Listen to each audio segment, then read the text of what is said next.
Mia pasad ka tumilos oil.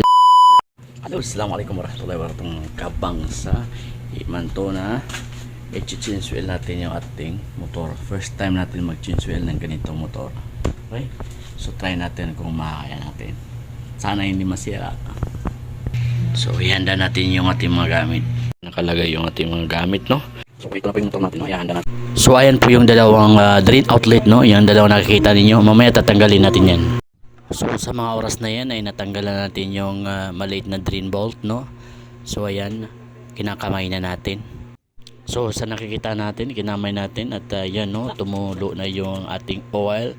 Pinatulo natin sa isang lalagyan. So ayan, sa makikita natin, tumulo natin sa isang lalagyan. Habang ang anak ko naman ay nagkukulit. So yan yung itsura ng dalawang outlet, no? May maliit na outlet saka may malaking outlet. So natanggalan natin. So habang dito naman sa right side tinanggalan natin ang paglalagyan ng oil. Ayan, no, nakikita niyo naman yan. Ayun na nga, so next step natin ay nilinisan natin ang ating dalawang drain bolt. Ayan, no, gamit ang gasolina nang sa ganun ay para matanggal ang mga kalawang or whatever na kumapit na marurumi dyan. Ayan, iniisa-isa natin yan, linisan ng maayos gamit ang gasolina. Ayan. Okay, no, for the information of everybody, no. So first time natin magbukas ng ganito, no, sa Aerox pa naman.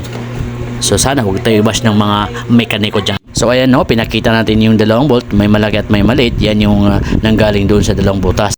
So ayan, sa nakikita ninyo, binubuksan natin yung gagamitin natin na oil. Ang pangalan niya ay Castrol. Para yan sa mga scooter. So para siyang Pepsi o Coca-Cola kung buksan. So ayan na, no, pinas forward natin.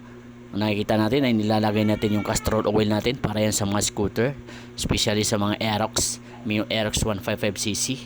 Ayan na po. So ayun na nga, pagkatapos natin lagyan ng oil ay tinest natin, pinaandar natin at nandun pa rin yung blinking ng sign ng oil. Okay, so pagkatapos natin malagyan ng oil, ma-set up natin ang maayos yung pagbo-blink ng oil indicator ay natanggal na rin, and then tinest drive natin at okay naman ang takbo nating Aerox 105cc.